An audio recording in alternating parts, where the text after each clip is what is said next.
Good afternoon. Can we have a round of applause for all the hard work Katie's been doing since the beginning?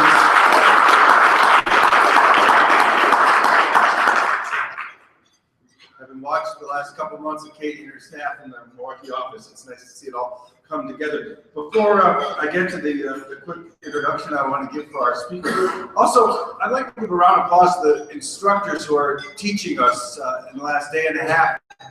Knowing what I've learned by getting my basic VDI training and then watching it come to life when we see the instructors that I don't normally get to spend time with is amazing. Their voices, their approach, and we continually learn no matter how well we know this. So for those of you who have taught us already so far and will continue for the next couple of days, again, you also deserve a big round.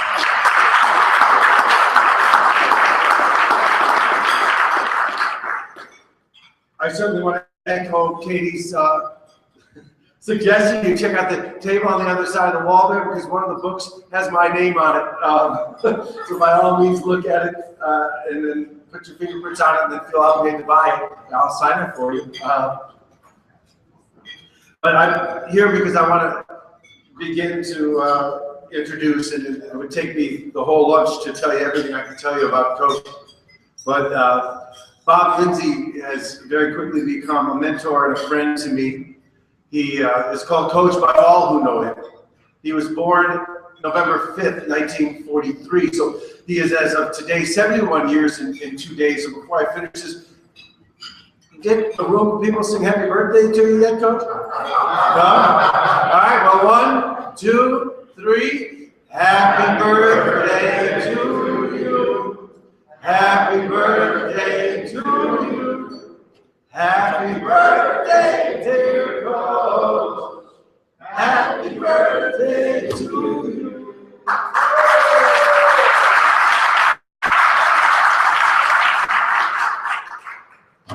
The average lifespan is 80 years. It's about 28,000 days.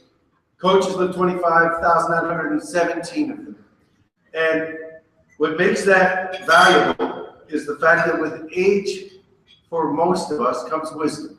Certainly with Coach it does. We heard him today talk about connecting the Bible and the dictionary and the value of words and the lessons that we learn along the way. Coach began to gather these lessons in New Orleans. He attended Holy Cross High School there, Loyola University there. He spent 4 years in the U.S. Air Force Medical Corps. He spent some time with the FBI at Quantico in 1977, studying at the National Academy. Coach has been a police officer in New Orleans for 35 years. He and Maggie have been together for more than 3 decades. They have 6 kids, they have 15 grandkids, 3 great-great-grandchildren. 1.5. Pardon me? 3.5. 1.5? Okay. And Coach's favorite hobby is building and maintaining wilderness trails. And I asked him, why do you do that? He said, well, it's not really for me, but for the generations who will come along after me. They will be grateful for the fact that I respected them enough to take care of the land that one day I won't walk on, but they will. And that's really a wonderful way to treat our time on this earth. It's borrowed time. And the people who came before us made it possible for us to be here. And the people we are will make it possible for those who come after us. So with no further ado, put your hands together and welcome Coach Lindsey.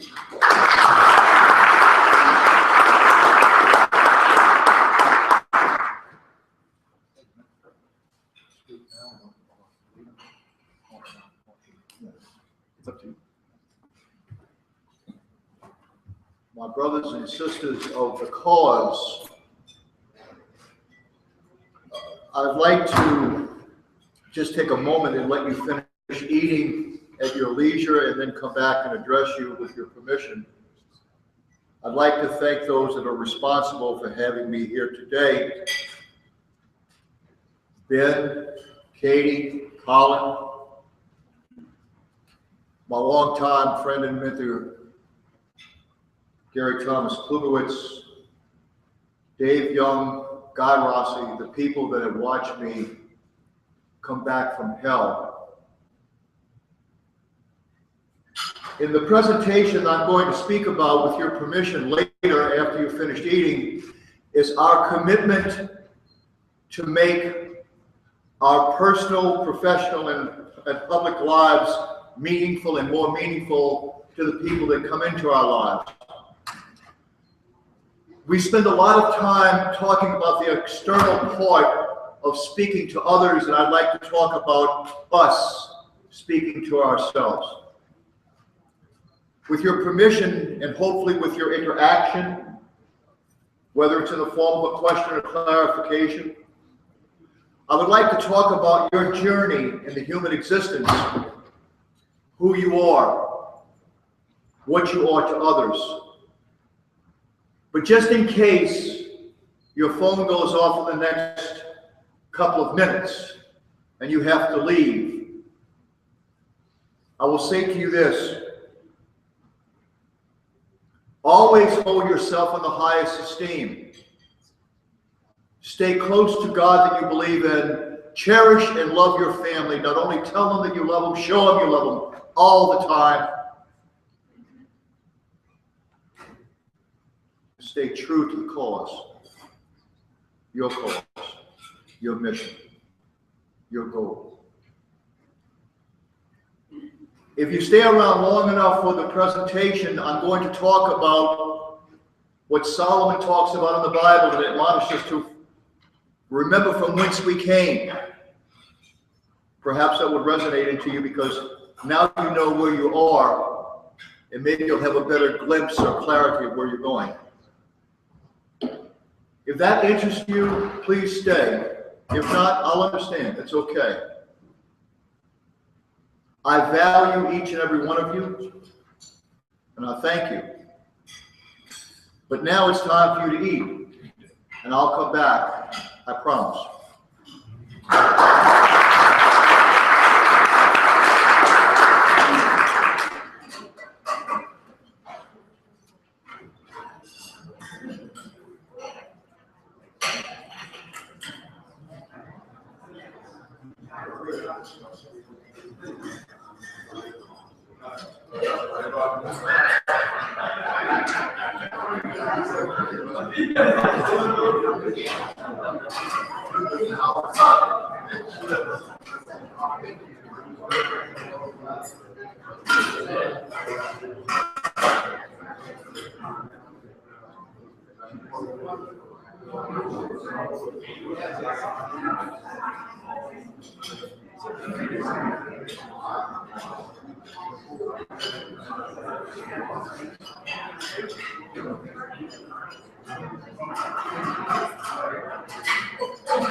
I'm going to begin now.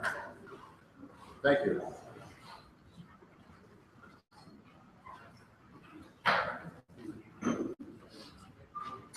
One of the things that I'm trying to do in my current position is interject humor into my presentations.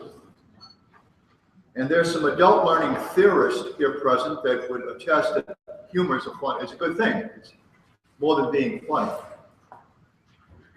I think the greatest humor is when you can laugh at yourself. So please come back with me to 1961.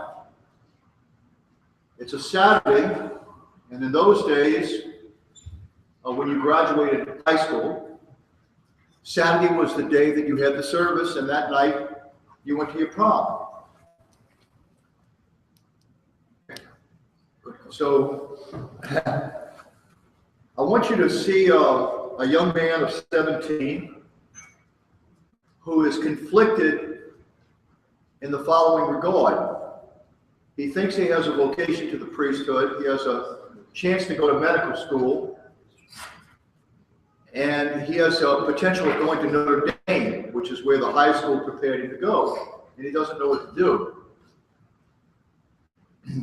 He has no idea about a relationship with girls because he's been to an all-boy high school. It was formed like in the form of a seminary.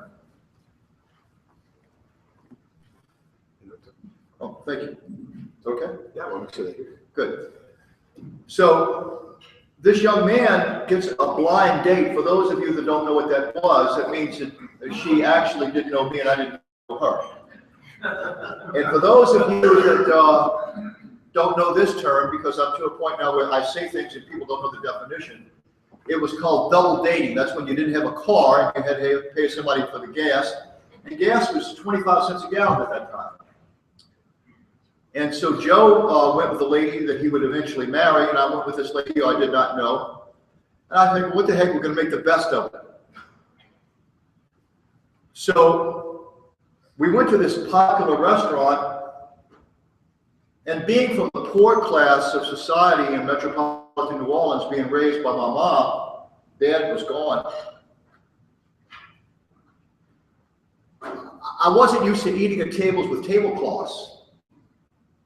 Now that's important for you to remember. So I went to this place for big pieces of chicken and onion rings and French fried potatoes and Coca-Cola and everything.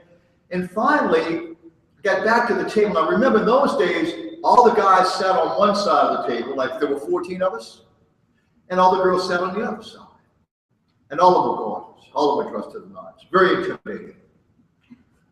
And so I went to the bathroom to get the chicken stuff off. I had to use the bathroom. And I came back, and Joe was sitting to my left. He says, "Oh, Bob, your fly's in the zip."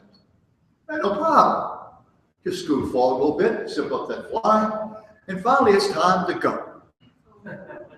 I said, "It's been nice. I'll see you all at our 10th." And by the way, we just finished our 50th class reunion. So see y'all later. And I got up, bye-bye. And I turned around and I got about this far and all hell broke loose, right? And I turned back around and I'm looking for incoming and I'm looking and as I back up, I keep seeing the dishes and everything fly off the table, but there's no incoming because the zipper had the tablecloth. So what do? You roll up the tablecloth because they won't let you unzip your pants in public, right? You got to go like this and then get done. Nothing happened that night, and I did not become a priest. I did not go to medical school. I bought 4 years. When you're 17 years old and you're very desperate, you buy time. I was bought by going into the military and learning that I had a vocation to law enforcement. So I'd like to now enter into a social contract with you. As Joe Lashley points out, they're very important things, social contracts. So my part of the contract is I'm going to tell you the truth as I remember it. But as you'll see, maybe because of age and maybe because of substance abuse, my memory's not as sharp as it used to be. Your part of the social contract is that at any time the spirit within you motivates you to speak, just say the word stop. I don't care if I'm in the middle of a sentence, just say stop and speak to whatever you want to speak about. Or if you'd like to ask. The only thing I postulate here is that if you ask, or when you do ask, be able to handle the truth. I'm not here to entertain you. I hope to empower you. And I hope to make a lasting relationship with you. I always dedicate my lectures. I have 3 people I'd like to dedicate, 3 entities I'd like to dedicate this lecture to. Currently in our wall in Washington in law enforcement, I have 87 names of women and men that died in the line of duty. In the 1960s, we did not just die of trauma, we died because of no EMT, no paramedics, no bulletproof vest. We bled out on the streets. It was the most violent era in the history of American law enforcement. Second, I'd like to dedicate it to Lauren Hill. She may not be known to you. She's a young lady of 17, maybe a little bit older than 17 now, freshman in college, just played her first basketball game, and she's dying of a brain tumor. A true person of courage, as are you. And lastly, I'd like to dedicate this lecture to the women and men in this room that epitomize what Themistocles said, and honoring Leonidas. Leonidas had fallen in battle. The Spartans wouldn't get in, and Themistocles appealed to them with this statement, and it applies to each woman and each man in this room. Let it be known for 1,000 years that we stood for what we believe in and what we fought for our love, what we love in life. But we refused to die on our knees as slaves. Oliver Wendell Holmes, the Supreme Court Justice, said, "What is behind us and what is ahead of us are very tiny matters compared to the greatness within us. Let it be known this moment that there is greatness in this room. Let it be known that that greatness is not gender-based. It is not race-based. It is not age-based. There is greatness in this room." Frank Capra, who made great movies, said that in every movie he tried to accomplish one thing only. Not the Oscar, but to show the dignity and importance of every human being. Earlier in class, in front of Mike and Andrew, I quoted Viktor Frankl. Watched every member of his family taken to the chambers and gassed and then exterminated of fire. They kept him alive because he was a physician, but they made him get naked in the snow and dig dirt in concrete ground. He said, the last human dignity that could never take away from me was my attitude. We spent a lot of time at Vista Law in verbal defense and influence and showing how we address other people. I'd like to talk about how you address yourself. Let me begin with Mama. Mama passed at age 95 after seeing the first fifth generation Lindsey born. My wife Maggie here present, who, with the exception of me taking God into my life and seizing control back of my life from alcoholism and addiction to prescription drugs, is the greatest blessing that God has bestowed upon me. The idea that love and marriage did not have to equate to pain and suffering, that it was okay, was something totally foreign to me because I went through 3 failed marriages. And yet when she came into my life, it was her that taught me that love is the only thing you bring into this world, and it's the only thing you live with and leave with. Mama was a good person. She was a strong-willed woman that was raising a delinquent child. And how did I wind up at that boarding school, Holy Cross? Well, I was sentenced to a year in a reformatory for breaking into parking meters, which seemed right at the time because we were very poor, and Mama could use those coins, those nickels, dimes, and quarters. And I was careful to always replace the sleeve of old change in it. And I would have gotten away with it had I been able to cross the double street, but she wouldn't let me do that. Get hit by a streetcar, maybe, huh? But giving it to Mama was the right thing. It wasn't rationalization, it was the truth.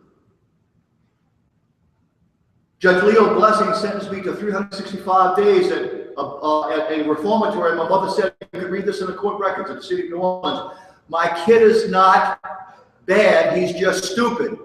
You put him in the reformatory, you're going to make him bad. Judge Blessing was an alumni of Holy Cross, and therefore I was sentenced there for 365 days as a boarder. Mama worked as a nurse at the Eye, Nose, and Throat Hospital 7 days a week for 7 years to keep me in med school. And that morning after the senior prom, Mama told me it was time to go. I immediately jumped up, went into the porch of our little efficiency apartment, went and got the Sunday paper, because Mom and I always had biscuits, gravy, and coffee on Sunday. And I brought that Sunday paper back, and Mom said, no, son, it wasn't telling you to go because of the Sunday paper. It's time for you to go. And that's when I left for the military. Mama did the best she could. In the days of old, the idea of listening to and speaking to somebody around a table, for those of you from the deep south, when you were invited to somebody's home, you went into the kitchen, or not the dining room, the kitchen. Everybody wound up there, and conversation made the meal. But I took my oath as a police officer, and I got hardened to what I was dealing with.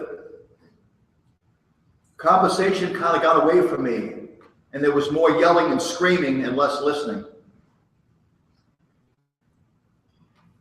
It was during that time that I became a functional police officer while being an alcoholic. It was during that time that I got strung out on prescription drugs. It was during that time I met a person by the name of Dr. Jacob Weissel, who was my therapist. I was in psychotherapy for 38 years. And in seizing back control of my life, I got rid of my rage, my anger, my violent tendencies, my addictions, and my habituations. So we've come a long way. I'm sure you've come a long way. I firmly believe in forgiveness and in redemption. I'll state that again. Why do we give a second chance? Because we deserve a second chance. That's why. But in giving that second chance to others, we can never lose focus of who we are.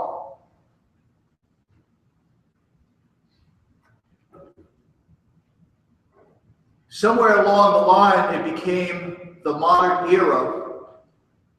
I've come a long way from no cell phone, couldn't talk car to car, to doing things on a, as they call a smartphone, that was impossible to do in my day. You had to do it physically. But somehow along the line, maybe your children or grandchildren may have said this to you. It was said, and you can quote this, "Do you realize it is inconvenient for me to talk to you? I would rather text you or tweet you." You see, my brothers and sisters, when we give up our willingness to talk with one another, to speak with one another, not to, but with one another, we lose the ability to instill guiding values, and we lose the power of stories. Perhaps you can go back to when you were a child, or maybe now as a parent, and you remember the value that you took from someone that took the time. Maybe it was your mom, your dad, or your coach, or whatever, that took the time to nurture you and give you things that weren't written down anywhere. That's called esoteric knowledge. And maybe that piece of knowledge, or what Gary would call a nugget, sustained you. And then there's the value of stories. I was admonished before I took the podium today by someone here present that he would not tell his story if I didn't tell mine. There are people in this room that remember me when. And you know what makes them special? Even when I hit rock bottom, they never gave up on me. They never, ever gave up on me. Diana Nyad, in swimming 53 hours straight from Cuba to Key West, had 2 mantras for 53 hours without sleep, stingrays, sharks, dehydration, everything. She had 2 mantras. The first mantra was, never give up. And the second mantra was, find a way. Find a way.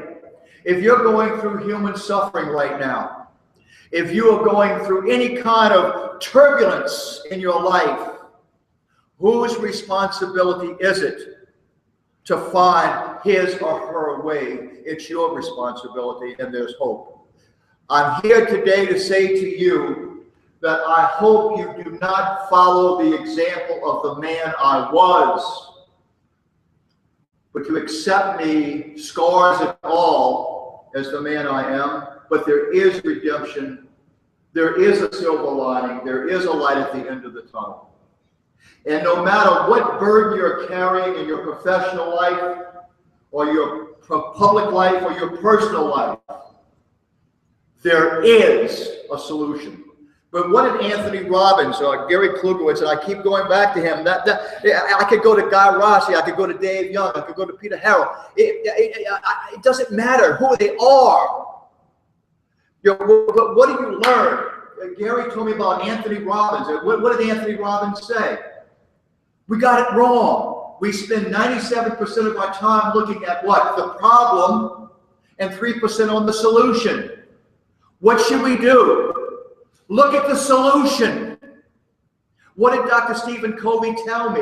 I got it wrong. I got it wrong. I can't change it forever. The books are written, the audio, the video, everything's done. I got it wrong. Habit number 2 of the 7 habits of highly effective people should be begin with the end in mind. The second habit should have been the first habit. What is your end in mind? What is your legacy? As you go around making this country safer by your presence, What are you doing for you? Are you valuing yourself? Do you cherish yourself? Do you embrace yourself?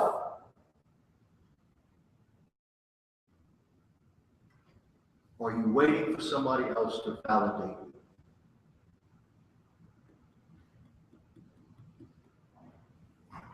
I value each and every one of you. Now, this is a good point, a good time to say, if you have a writing instrument, would you take it out and write this down, please? And just like I'm giving it to you, would you just take this down? I'd like to give you a number. It is not a cell phone number. It's my home telephone number. It's the only number you can reach me at. You can reach me at area code 828-298-9977. That's 828-298-9977. The lady answering the phone is my wonderful wife, Maggie, here present. And under that phone number, I want you to write this, 2424/7. That means as of today, there's no time that you can call me that's not the right time. I play a better game than I talk. And then right under 24-7, I want you to write this name, this title, N-O-N, capital S-O-L-E-U-S, non-solus, never alone. Never alone. So now you realize that in redemption, forgiveness, acceptance, and valuing, you're never alone. I do hope that many of you in this room, all of you, will take the time to share what you know to be true to help other people, especially those people that do not know how to ask you for help. Or maybe they know all the answers already. Maybe they know everything already. And yet, they're on a path of destruction. One of the guys I'm mentoring, I saw so much potential in him from the very start. And I asked him, I said, listen, do you have something you have a passion about that you'd like to write about? He said, yes. I said, I can get it published for you in Police One. I'll personally call Doug Wiley. I waited 3 months. I said, did you write that article yet? I'm working on it. 3 more months. Are you writing an article left? Yes, I wrote the article. Good. Would you send it to me so I can call Doug Wiley in Police One? No. I said, you're not going to give it? No. I said, why? He said, you already sent it in. I said, you want me to put my name with an article I never read? He said, yes, you said you would trust me. I called Doug Wiley, and he published it. It went international the same week it was published. The author is Dwayne Wolfe, and the name of the article was The Day I Put the Gun in My Hand. That's called a save. I'm sure that there are people in your life that come to you all the time and say, you know, that little courtesy you extended to me, that sentence you said to me, the kindness you showed me, the strength you gave me, has and is sustaining me. There's greatness in this room. There's greatness in this room.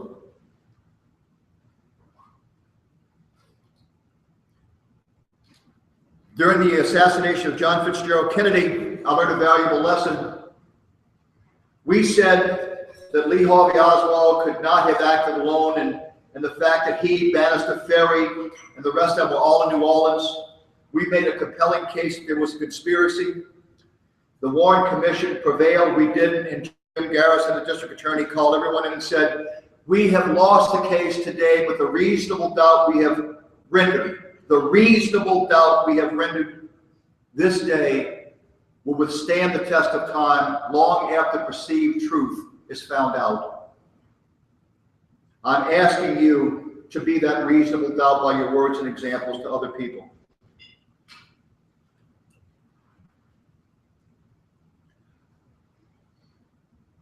I think there's a fundamental difference as adults between what we can do and what we're willing to do. I think all of us can do a lot of things, but what are we really willing to do? And I'm talking about with self now, and maybe those that deserve and have earned your respect and your help. What are we willing to do? Gordon Graham says something. He says, if something or when something becomes predictable, it is what? Preventable. Please take that with you for the rest of your life. When it is predictable, it is preventable, yeah? You kneel at this flag-draped coffin, and there's this cacophony of noise, and you're trying to talk to God, and the person lies there in state, and you hear this ambient noise, this conversation, and it says, I knew there was something wrong with her. She said her family would be better off without her. Or I knew something was wrong with him. He said, you know what? I might as well jump off the bridge. And then all of that initial stuff you can take, but what makes you want to puke is when you hear, and I didn't do anything about it.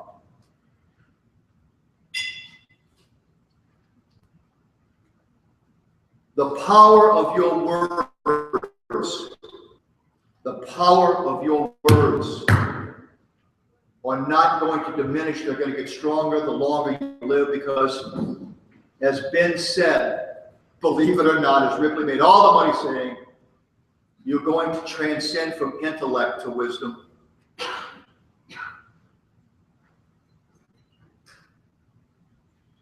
The words you say to each other are powerful, but I'm asking you right now, just take a moment in time, please. Whitney Houston was right. Moment in time. What do your words mean to you? When you hear yourself saying, I am just A, are you relegating yourself to something less than what you really are?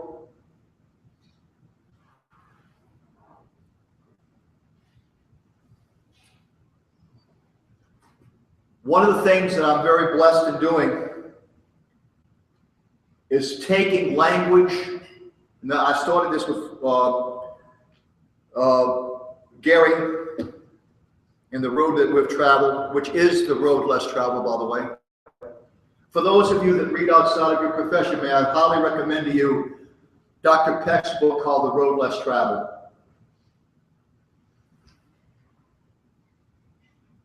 For those of you in law enforcement or corrections or military, may I recommend to you Emotional Survival.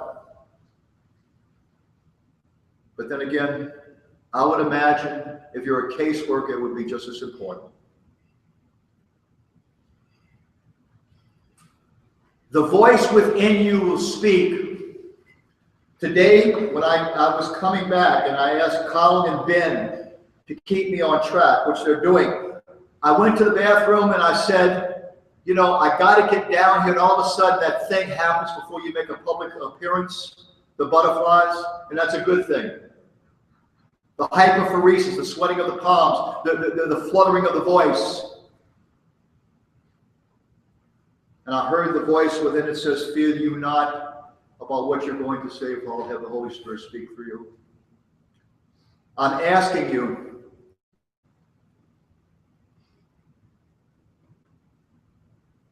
there was a man by the name of Morales, the only officer to survive the Miami shootout.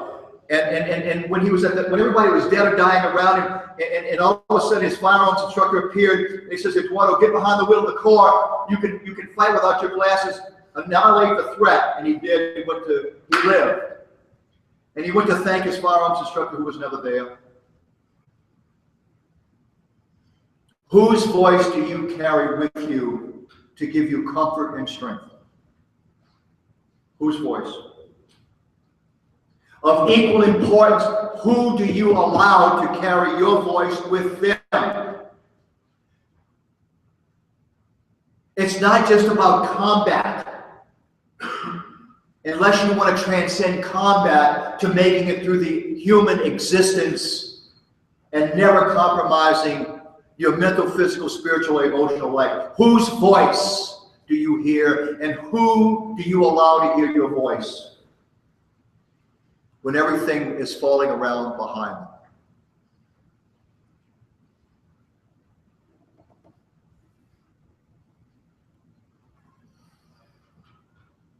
I do believe that the 5 maxims are just life-changing. I don't think there's anything more important to a person than that person at Sam's in the pouring down rain, crippled right leg, pushing that robotic cart, and people swerving and trying to get in and out of the parking lot.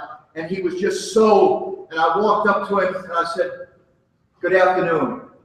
I want to thank you because do you realize if it wasn't for you pushing these carts here, this whole lot would shut down."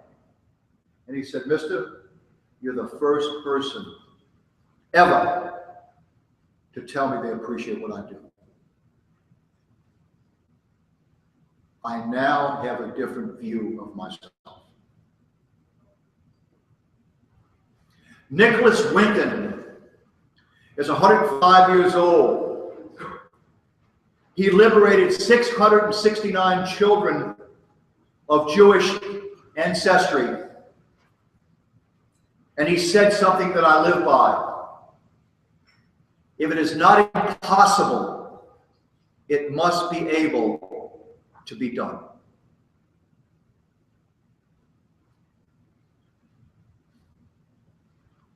What is your legacy going to be like? Look around you. I'll just ask you.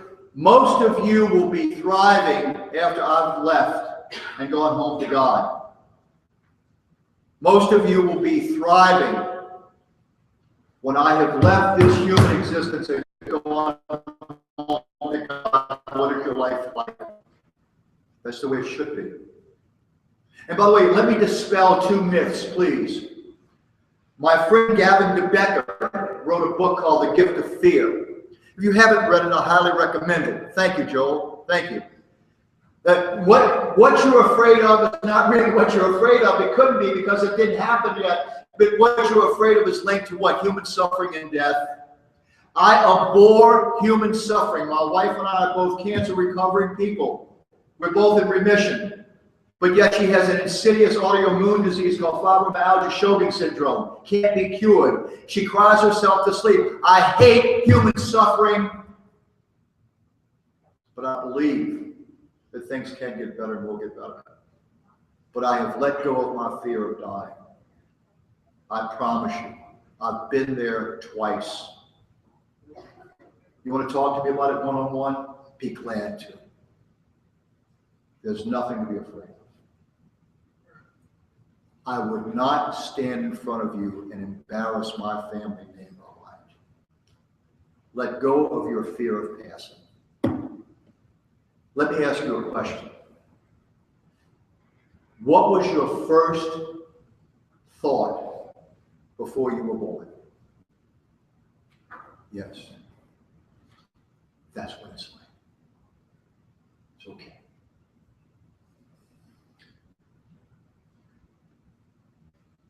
Theodore Roosevelt once said about you, "It is indeed not the critic who counts, not the man nor the woman who points out how the strong person could stumble or where the doers of deed could have done them better. The credit belongs to the man and the woman who is actually in the arena, that's you, whose face is marred by dust and sweat and blood, who strives valiantly and who knows the great enthusiasm, the great devotions, and spends himself and herself in a worthy cause. Who at best knows the triumph of high achievement, and who at worst, if he or she fails, at least fails while daring greatly. so that his place, so that her place, so that your place will never be with those cold and timid souls that knew victory nor defeat. There's greatness in this room. My prayer for you is that you continue to help from your heart and very fiber of your being those that need you so badly and don't know how to ask for your help or know all the answers. Please help them.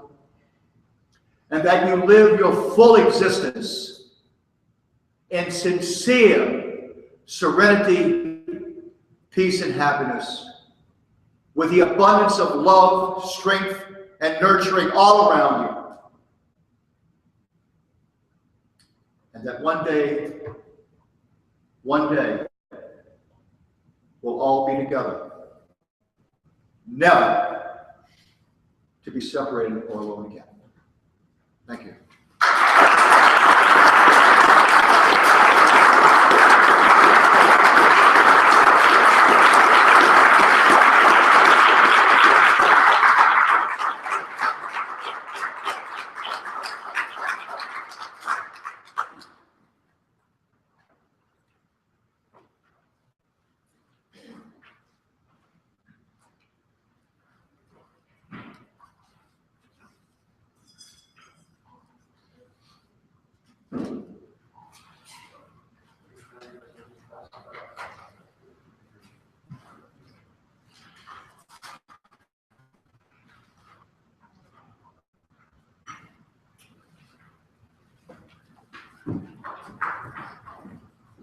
Thank you so much, Coach.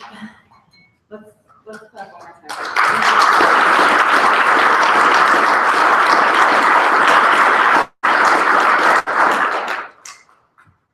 Okay, with that, the next breakouts are at 2 o'clock. So please make your way to, we'll be moving this room around. So if you're an instructor, come on back here. Otherwise, head over to the Pioneer room.